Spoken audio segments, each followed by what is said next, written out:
They thought I'd lost my edge. They thought age had made me weak. But what they didn't know was that I'd been preparing for this moment for months, watching, waiting, documenting every single lie. I'm Victor Chen, 65 years old, and I'm about to tell you how my own son tried to steal everything I'd built over 4 decades, piece by piece, while I was still breathing. The worst part? I almost let it happen. It started on a Tuesday evening last October. I just returned from my weekly chess game at the community center in North York when I heard crying coming from the kitchen. Not loud sobbing, but that quiet, desperate kind of weeping that cuts right through you. I found my wife Margaret sitting at the table, her shoulders shaking, staring at her phone like it had just delivered the worst news imaginable. "Maggie, what's wrong?" I dropped my coat on the chair and moved toward her. She looked up, her eyes red and swollen. "Victor, I don't know how to tell you this." My heart sank. After 42 years of marriage, I knew that tone. Something was terribly wrong. "Marcus called," she whispered. "He and Rebecca. They're losing their condo, the mortgage, the car payments, everything. They're 3 months behind. The bank is threatening foreclosure." Marcus, our only child, 38 years old, working in pharmaceutical sales, always dressed in expensive suits, driving that ridiculous BMW he couldn't afford. Rebecca, his wife of 7 years, with her designer handbags and weekly spa appointments. "How much?" I asked quietly. $78,000. Margaret's voice cracked. "Victor, they're desperate. They have nowhere to go. They're asking if they can move in with us, just temporarily, until they get back on their feet." I should have seen the red flags right then. I should have asked more questions. But when you're a parent, logic doesn't always win over love. "Of course they can stay," I heard myself saying. "This is their home too." The relief on Margaret's face almost made me feel good about the decision. Almost. They moved in the following weekend. Marcus pulled up in that BMW, still shiny and expensive looking despite their supposed financial crisis. Rebecca stepped out wearing Gucci sunglasses. I remember thinking it was odd, but I pushed the thought away. People handle stress differently, I told myself. Our house in Don Mills wasn't small. 4 bedrooms, finished basement, double garage. I'd bought it 30 years ago when property in Toronto was still affordable. Now it was worth close to $2 million, fully paid off. Margaret and I had worked hard for this security. "Just for a few months, Dad," Marcus said, carrying boxes into what used to be his childhood bedroom. 6 months tops. We'll save up, find a new place, and be out of your hair. 6 months. That's what he said. The first month was fine. Tense, but manageable. Marcus left early for work, came home late. Rebecca spent most days on her laptop, supposedly job hunting. Margaret cooked dinner every night, trying to keep the peace, pretending everything was normal. But I noticed things. Small things at first. Marcus started having long phone conversations in the garage, speaking in hushed tones. Rebecca began asking casual questions about the house. When did we buy it? Was it paid off? Had we considered refinancing? I answered vaguely, uncomfortable with where her curiosity was leading. Then came the visitor. I was in my workshop in the basement one Saturday afternoon, building a bookshelf for Margaret's library, when I heard voices upstairs. Not just Marcus and Rebecca, but someone else. A man's voice I didn't recognize. I turned off the table saw and listened. "Perfect location," the stranger was saying. "Don Mills is prime real estate. Houses like this are selling for 2.2, 2.3 million easily. Maybe more if you renovate the kitchen." My blood went cold. "When do you think we can list it?" That was Rebecca's voice. "Well, that depends on the timeline you discussed. Once the paperwork is finalized, we can have it on the market within a week. In this market, you're looking at multiple offers, bidding war, sold within 10 days.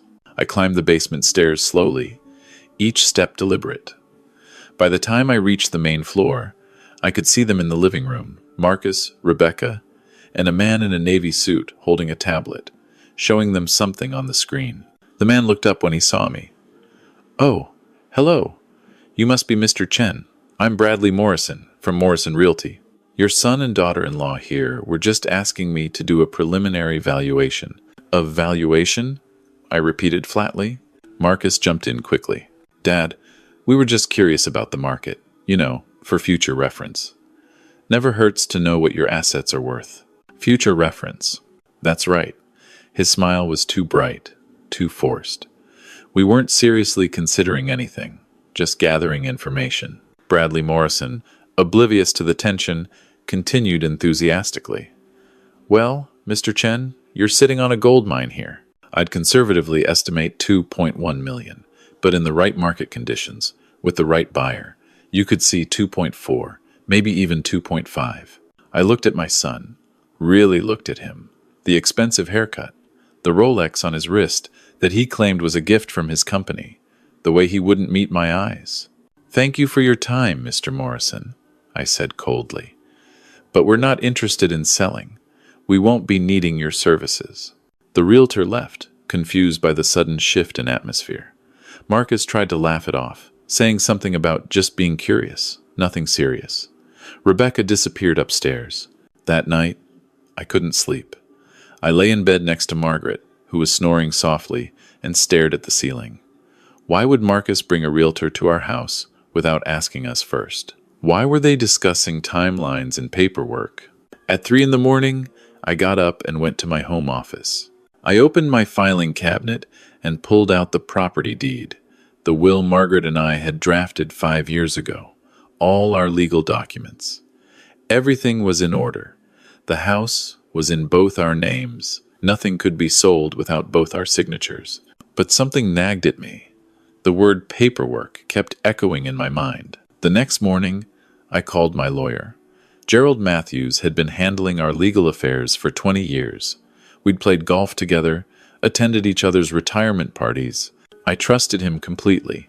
Gerald, I need you to do something for me, I said quietly, standing in the garage where no one could overhear. I need you to check if anyone has tried to access my property records or requested any documents related to my house. There was a pause. Victor, what's going on? I can't explain right now. Just please check. And Gerald, keep this between us. He called me back 2 hours later. His voice was tight, professional, the way it got when he was delivering bad news. Victor, you need to come to my office. Today. As soon as possible. I told Margaret I was going to Home Depot for supplies. I drove to Gerald's office in downtown Toronto, my hands gripping the steering wheel so hard my knuckles turned white. Gerald didn't waste time with pleasantries.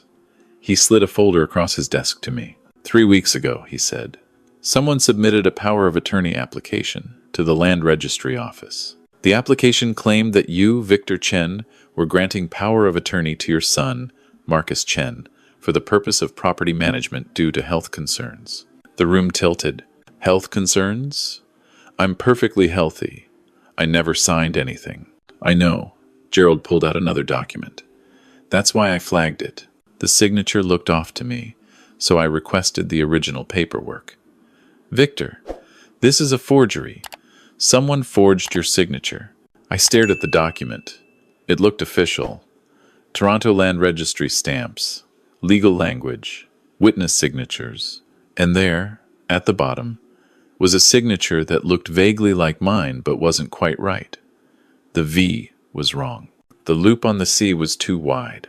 If this had gone through, Gerald continued, Marcus would have had legal authority to sell your house without your consent. The application claimed you were suffering from early-stage dementia and had willingly transferred authority to him. Dementia. The word tasted bitter. I'm 65 years old and sharper than most people half my age. I know that. But the system doesn't. If I hadn't been monitoring your account as part of our standard client protection protocol, this would have slipped through. Once the POA was registered, he could have listed the house, accepted offers, signed contracts, all legally. I felt sick. My own son, forging documents, planning to sell our home, while living under our roof. What happens now? I asked. I've already filed a fraud complaint with the land registry and alerted the police. This is criminal. Identity fraud, forgery, attempted theft. But Victor, you need to understand something. Even with the police involved, these cases take time, months, maybe years. And in the meantime, Marcus and Rebecca are living in your house. So what do I do? Gerald leaned forward. First, we protect your assets immediately. I'm going to draft a protective declaration that explicitly revokes any and all powers of attorney, past or present. We'll register it today. Second, we need to change your will. If something were to happen to you right now, even with this fraud in progress, Marcus could contest and tie things up for years. Change my will how? Create a trust. Put the house and your major assets into an irrevocable trust with conditions. If anyone tries to challenge it or circumvent it through legal manipulation, they're automatically disinherited. It's airtight. Do it, I said. All of it. Today. We spent the next 4 hours in his office. Gerald drafted documents, called his associate partners, arranged emergency registrations. By 6 p.m., my assets were locked down tighter than Fort Knox. But the trust had something else. Something Gerald suggested. Something brilliant and cold. Clause 14, he explained. If any beneficiary attempts to defraud, coerce, manipulate, or steal from the estate or trust creators while they're living, that beneficiary is immediately and permanently removed from the trust. No appeal. No reconsideration. They get nothing. And Marcus trying to forge POA documents counts? Absolutely. The fraud attempt is documented. The moment you invoke this clause, he's done. But Victor, there's something you should consider. Once you trigger this, there's no going back. He'll lose everything. The inheritance, the trust, all of it. Are you prepared for that? I thought about Margaret crying at the kitchen table. I thought about the realtor standing in my living room, discussing listing prices. I thought about my son's forged signature on legal documents. I'm prepared, I said. I drove home in silence. When I walked in, Marcus was in the kitchen, eating leftovers from the fridge. He looked up and smiled like nothing was wrong. Hey, Dad, where have you been? Running errands. I set my keys on the counter. Marcus, we need to talk. Sure, what's up? Margaret appeared in the doorway, sensing tension. Rebecca came down the stairs, her phone in her hand. I went to see my lawyer today, I said calmly, about some property matters. Marcus's face went carefully neutral. Oh yeah? Yes. And he told me something very interesting. Apparently someone tried to file a power of attorney application in my name 3 weeks ago. Someone claiming I have dementia and need help managing my property. The color drained from Marcus's face. Dad, I can explain. Can you explain why my signature was forged on legal documents? Can you explain why you brought a realtor into my house to discuss selling it? Can you explain any of this, Marcus? Rebecca stepped forward. Mr. Chen, you don't understand. We're in serious financial trouble. We're drowning. We just thought. You thought you'd steal my house? My voice was rising now, months of calm shattering. You thought you'd forge documents, commit fraud, and sell the home your mother and I have lived in for 30 years? Margaret gasped. Marcus, you didn't. Tell me you didn't. But Marcus wasn't denying it anymore.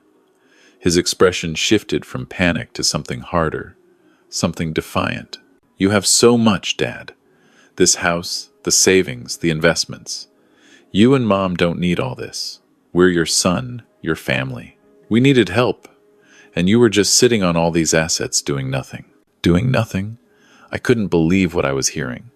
We worked for 40 years for this security. We raised you in this house. We paid for your education. And now you think you're entitled to steal it all because you mismanaged your own finances? We weren't stealing, Rebecca interjected. We were going to give you and Margaret a portion. We'd find you a nice condo, maybe in Scarborough, something smaller, more manageable. You'd have been comfortable. Comfortable. In Scarborough, while you sold our $2 million house in Don Mills and kept the profits. It's not like you were going to use it much longer anyway, Marcus said. And there it was. The truth. You're getting older. You don't need all this space. Why should it just sit here when we could actually use the equity? Margaret started crying again. Not quiet tears this time, but deep, broken sobs. I kept my voice level. Get out. What? Get out of my house. Tonight. Both of you. Rebecca's eyes widened. Mr. Chen, please. We have nowhere to go. That's not my problem. You forged legal documents. You tried to commit fraud. I've already filed a police report. If you're not out of this house in 2 hours, I'm calling them to escort you out. Dad, come on, Marcus tried. We're family. You can't just kick us out. You stopped being family the moment you decided I was an obstacle to your financial gain. 2 hours. And leave your keys on the table. They left. Not quietly. Not gracefully. Rebecca screamed about how ungrateful we were, how they'd needed help, and we'd turned our backs. Marcus punched a hole in the hallway wall on his way out. I had to physically hold Margaret back from running after them. Then we were alone in the house. Just the two of us, like it had been before they came. Except everything felt different now. Violated, broken. Did we do the right thing? Margaret whispered that night. I held her close. We didn't have a choice. He committed fraud, Maggie. He looked us in the eye, ate our food, lived in our home, and plotted to take everything. He's our son. I know. And that was the worst part. I know. The police investigation moved forward. Marcus lawyered up immediately, claiming it was all a misunderstanding, that he'd been trying to help us prepare for the future. But the evidence was clear. The forged signature, the Realtor consultation, the fraudulent POA application. Even his expensive lawyer couldn't explain away the facts. 3 months later, Marcus accepted a plea deal. No jail time, but 3 years probation, community service, and a fraud conviction on his record. His pharmaceutical company fired him. Rebecca filed for divorce. Gerald called me into his office again. The case is settled, he said. And with the conviction, Clause 14 of your trust is automatically triggered. Marcus is no longer a beneficiary. Everything will pass to the charities you designated as alternative heirs. He knows? I sent him the notification yesterday. He's been calling my office non-stop, but there's nothing to discuss. The trust is irrevocable. The clause was clear. He made his choice. I sat in that leather chair, thinking about the baby boy I'd held 38 years ago, the toddler who'd called me Papa, the teenager I'd taught to drive, the man who'd looked me in the eye and decided I was worth more financially dead than alive. Did I do the right thing, Gerald? My lawyer, my friend, looked at me for a long moment. Victor, some parents would have looked the other way, made excuses, enabled the behavior. You held him accountable. Whether that's right or wrong, I can't say. But it was honest. That's all any of us can be. Honest. Margaret and I still live in the house in Don Mills. We've renovated the kitchen, fixed the wall, Marcus punched, planted a garden in the backyard. We volunteer at the community center, play with our neighbors' grandchildren, since we don't have our own. Sometimes, late at night, Margaret still cries. Not for the house or the money, but for the son we thought we knew. The one who never really existed. Marcus reached out once, about 6 months after the sentencing. An email, carefully worded, probably written by another lawyer. He said he understood our decision. He said he was sorry. He said he hoped someday we could reconcile. I haven't responded. Maybe someday I will. Maybe someday the anger will fade enough to see if there's anything left to salvage. But not today. Not while the forged signature is still fresh in my memory. Not while Margaret still flinches when the doorbell rings, afraid it might be him coming back. The hardest part isn't the betrayal itself. It's realizing that somewhere along the way, we raised someone who looked at their elderly parents and saw dollar signs instead of people. We raised someone who thought love and money were interchangeable. We raised someone who believed they were entitled to everything we'd built simply because we were getting older. Age doesn't make you weak. It doesn't make you less worthy of dignity and respect. It doesn't mean your life's work becomes someone else's inheritance before you're even gone. They thought I'd lost my edge.